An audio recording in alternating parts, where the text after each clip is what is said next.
শ্ৰী শংকৰদেৱ নেত্ৰালয় এটা awareness programme আমি কৰিছোঁ বায়'মেডিকেল ৱেষ্ট মেনেজমেণ্টৰ কাৰণে তাৰ লগত আমাৰ pollution control board of Assam আছে আৰু অলছ' আমাৰ লগত fresh waste management service so' fresh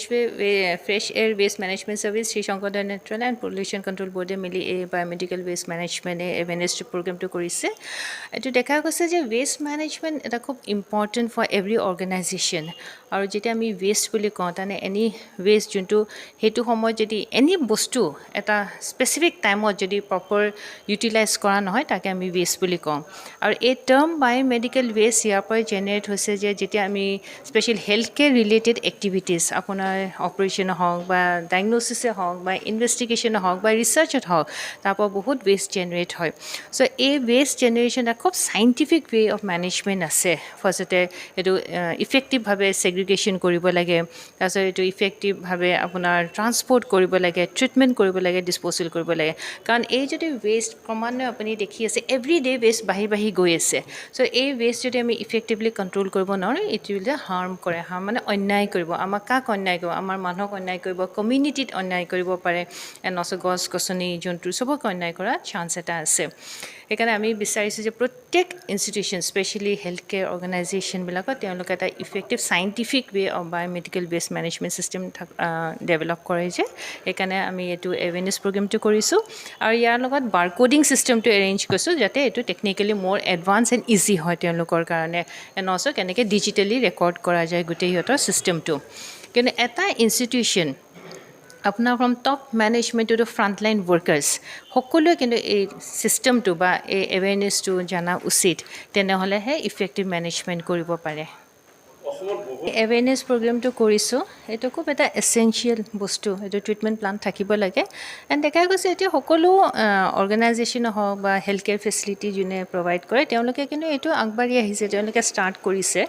আৰু এইটো চবেই মোৰ ভাৱ হয় এইটো চবেই একদম খুব ছিৰিয়াছলিয়ে লৈছে কাৰণ চবেই ৰিয়েলাইজ কৰিছে যে এই ৱেষ্ট মেনেজমেণ্টৰ কাৰণে বহুত অপকাৰ হ'ব পাৰে চ' আই এম চিয়'ৰ যে সকলো অৰ্গেনাইজেশ্যনে এইটোত আগবাঢ়ি আহিছে ক'ব বিচাৰিছোঁ যে যিটো আমাৰ ইটিপি হস্পিটেলত যিটো ইটিপি দৰকাৰ সেইটো ইটিপি আমাৰ কামৰূপ মেট্ৰ' ডিষ্ট্ৰিক্টৰ প্ৰায়বোৰ হস্পিটেলতে আছে আমাৰ ইনস্পেকশ্যন মতে এতিয়ালৈকে এটাও হস্পিটেলত নথকাকৈ থকা নাই কিন্তু ডায়েগনষ্টিক চেণ্টাৰ কিছুমানৰ ক্ষেত্ৰত হয়তো নাথাকিব পাৰে কিন্তু এজ পাৰ ৰেকৰ্ড আমি এইটো পোৱা নাই আৰু এতিয়া আমাৰ কামৰূপ মেট্ৰ' ডিষ্ট্ৰিক্ট আৰু লগতে কামৰূপ ৰুৰেল নলবাৰী ডিষ্ট্ৰিক্ট আৰু মৰিগাঁও আৰু নগাঁও এই ডিষ্ট্ৰিক্ট পাঁচখনৰ যিখিনি বায়'মেডিকেল ৱেষ্ট জেনেৰেট হয় সেই বায়'মেডিকেল ৱেষ্টখিনি আমাৰ এটা common biomedical waste treatment facility আছে পানীখাইটিত fresh air waste management service লিমিটেডে এইটো চলায় আৰু তেওঁলোক আমাৰ পলিউশ্যন কণ্ট্ৰল ব'ৰ্ডৰ অথৰাইজড ইউনিট আৰু সেই ইউনিটত এইটো যায় আৰু তাতে ট্ৰিটমেণ্ট হয় আৰু যিখিনি ইনচেনেৰেবল মানে জ্বলাব পাৰি সেই জ্বলাব পৰা বায়'মেডিকেল জাবৰ জোঁথৰখিনি এইটো জ্বলাই দিয়া হয় আৰু যিবিলাক ৰিচাইক্লেবল তাৰমানে আফটাৰ ট্ৰিটমেণ্ট সেইবিলাক ট্ৰিটমেণ্ট কৰি ডিছইনফেকশ্যন কৰাৰ পিছত সেইখিনি যেনেকৈ প্লাষ্টিক ৱেষ্টখিনি শ্ৰেডিং কৰি ৰিচাইকেল কৰিব লাগে সেইটো আকৌ জ্বলাব নালাগে আৰু সেইমতে তেওঁলোকে সেইটো কৰি আছে আৰু এইটো তেওঁলোকৰ চেণ্ট্ৰেল পলিউশ্যন কণ্ট্ৰল ব'ৰ্ডেও তেওঁলোকক ইনস্পেকশ্যন কৰিছে আৰু তেওঁলোকে খুব সুন্দৰকৈ কাম কৰি আছে আৰু এতিয়া আমি পলিউশ্যন কণ্ট্ৰল ব'ৰ্ডৰ পৰা ইনিচিয়েটিভ লৈছোঁ যাতে গোটেই অসমৰ বায়'মেডিকেল ৱেষ্টখিনি আমি ট্ৰিটমেণ্টত কভাৰ কৰিব পাৰোঁ কমন বায়'মেডিকেল ৱেষ্ট ট্ৰিটমেণ্টৰ দ্বাৰা যাতে আমি কভাৰ কৰিব পাৰোঁ তাৰ বাবে ব্যৱস্থা আমি হাতত লৈছোঁ আৰু অলৰেডি আমি UI কল কৰিছিলোঁ আৰু তাতে বিভিন্ন পাৰ্টিচিপেণ্ট আহিছিল তেওঁলোকে পাৰ্টিচিপেট কৰিছিল আৰু তাৰ পৰা 4টা পাৰ্টি চিলেকশ্যন কৰা হৈছিলে তাৰ এটা common biomedical waste treatment facility এটা আছে বঙাইগাঁও এৰিয়াৰ কাৰণে যাতে লোৱাৰ আছামখন কভাৰ কৰিব পাৰে এটা আছে নৰ্থ বেংকত সেইটো তেজপুৰ এৰিয়াত সেইটো দিবলৈ দিয়া হৈছে আৰু তাৰে নৰ্থ বেংকটো কভাৰ কৰিব এটা আছে আপাৰ আছামৰ কাৰণে সেইটো ডিব্ৰুগড় আৰু শিৱসাগৰ এৰিয়াত এইটো তেওঁলোকে লগাব পাৰিব আৰু সেইটোৱে গোটেই আপাৰ আছাম এৰিয়াটো কভাৰ কৰিব আন এটা আছে বৰাক ভেলীত এই 4টা সৈতে নতুন যিটো আমাৰ এক্সিষ্টিং আছে তাৰ ওপৰত যেতিয়া এই 4টা হ'ব এণ্টায়াৰ অসমখন আমাৰ বায়োমেডিকেল ৱেষ্ট ট্ৰিটমেণ্ট ফেচিলিটি হ'ব, তেতিয়া আমি বায়োমেডিকেল ৱেষ্ট ট্ৰিটমেণ্টখিনি কমন বায়োমেডিকেল ৱেষ্ট ট্ৰিটমেণ্ট ফেচিলিটিত আমি কৰিব পাৰিম। আৰু তাৰ কাৰণে এতিয়া বঙাইগাঁৱটোৰ কাম আৰম্ভ হৈছে। এইটো বায়োমেডিকেল ৱেষ্ট ট্ৰিটমেণ্ট ফেচিলিটি কৰিব লাগিলে তাৰ প্ৰচিডিউৰটো কি, তেওঁলোকে প্ৰথমতে এনভাইৰমেণ্টেল ক্লিয়াৰেঞ্চ ল'ব লাগে ministry of environment forest and climatic চেঞ্জৰ পৰা। আৰু বঙাইগাঁৱত যিটো দিয়া হৈছিলে তেওঁলোকে অলৰেডি এইটো আমাৰ চিয়াৰ পৰা ল'লে, আৰম্ভ হোৱা বুলি আমি ক'ব পাৰোঁ। কৰি থাকোঁ, কিন্তু প্ৰতিদিনে আমি ইনস্পেকশ্যন কৰিব নোৱাৰোঁ, আমাৰ মেন পাৱাৰৰ কনষ্ট্ৰেইন আছে। কাৰণ এতিয়া গুৱাহাটীত টোটেল হস্পিটেল আছে 60খন আৰু ডায়েগনষ্টিক চেণ্টাৰ আছে 152খন। গতিকে 152 আৰু 60 টোটেল হ'ল আপোনাৰ 212 প্ৰতিদিনে ইনস্পেকশ্যন কৰাটো পচিবল নহয়। আপুনি যিটো কথা কৈছে that is a one kind of pilferage. যদি তেনেকুৱা ধৰণৰ পিলফাৰেজৰ বিষয়ে আমি কাৰোবাৰ পৰা কমপ্লেইন পাওঁ বা আমি যদি গম পাওঁ, তেতিয়াহ'লে ছাডেন ইনস্পেকশ্যন কৰি আমি তেওঁলোকৰ ওপৰত এনভাইৰমেণ্টেল কম্পেনচেশ্যন লগাম, আমি সেইটো আপোনাক কথা দিব পাৰোঁ।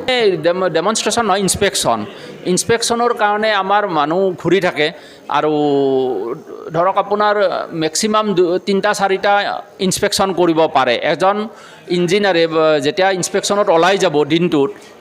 আৰু তেওঁতো প্ৰত্যেক দিনে যাব নোৱাৰে, কাৰণ সেই ইনস্পেকশ্যন কৰি অহাৰ পিছত সেইটো ৰিপৰ্ট বনাব লাগিব আৰু সেইবিলাক মেনেজমেণ্ট যিবিলাক কনচাৰ্ণ মেনেজমেণ্টৰ কাম কৰিব লাগিব, বেলেগ ৱেষ্ট মেনেজমেণ্টৰ কাম আছে। এতিয়া টোটেল ৱেষ্ট মেনেজমেণ্ট আছে আপোনাৰ biomedical waste management, hazardous waste management, plastic waste management, solid waste management, প্ৰত্যেকটো ৱেষ্ট মেনেজমেণ্ট ৰুলৰ আণ্ডাৰত কাম কৰিব লাগে। গতিকে আপুনি যদি কয় প্ৰত্যেক দিনে কিমান কৰিছে, তেনেকৈ ক'বলৈ অলপ দিগদাৰী হয়, কিন্তু তেওঁলোকে খুব এক্টিভভাৱে কাম কৰি আছে। আৰু আমি এতিয়া হস্পিটেল, যদিও আপোনালোকে খবৰ পাইছে বা কৈছে, আপোনালোকে হয়তো ফিল্ডত যোৱা নাই, ETP চোৱা নাই, কিন্তু আমি এইটো 100% sure each and every hospital ETP আছে। ইণ্ডাষ্ট্ৰী যিমান আছে চবকে আমি অলৰেডি ক্লজাৰ নটিচ ইছ্যু কৰিছোঁ। মানে এতিয়া বিভিন্ন ধৰণৰ ৱেষ্ট আছে হস্পিটেল এখনত, বায়োমেডিকেল ৱেষ্টটো কমপ্লিটলি ছেপাৰেটলি তেওঁলোকে ৰাখে। তাৰ কাৰণে এটা ডিমাৰ্কেটেড তেওঁলোকৰ ষ্ট'ৰেজ ৰুম থাকিব লাগে as per compliance of the biomedical waste management rule 2016। আৰু সেইটো each and every hospital diagnostic চেণ্টাৰৰে আছে, তাতে তেওঁলোকে ৰাখিব লাগে। আৰু উইদিন 48 আৱাৰ্ছ সেইটো আমাৰ ফ্ৰেছ এয়াৰে কালেকশ্যন কৰি লৈ আনি তাত ট্ৰিটমেণ্ট কৰে। তাৰ মাজতো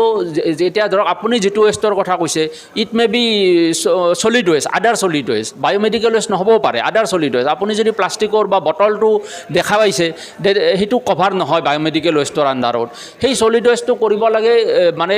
লোকেল বডি। তেওঁলোকৰ ডায়েগনষ্টিক চেণ্টাৰবিলাকৰো ETP থাকিবই লাগিব, মাষ্ট। তেওঁলোকেও ETP কৰিব লাগিব,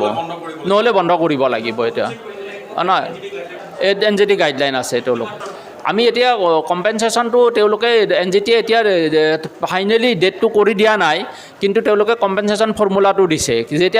যিটো ডেট অফ ভায়লেশ্যনৰ পৰা সেইটো কম্পেনচেশ্যনটো কৰিব লাগিব। বন্ধ কৰিব নালাগে, কিন্তু তেওঁলোকে কাৰ্যক্ষম ইমিডিয়েটলি কৰিব। আৰু যিকেইদিন কাৰ্যক্ষম নকৰাকৈ চলাইছে তাৰ কাৰণে তেওঁলোকে ফাইন দিব লাগিব, এনভাইৰমেণ্টেল কম্পেনচেশ্যন হ'ব ফৰ দেট।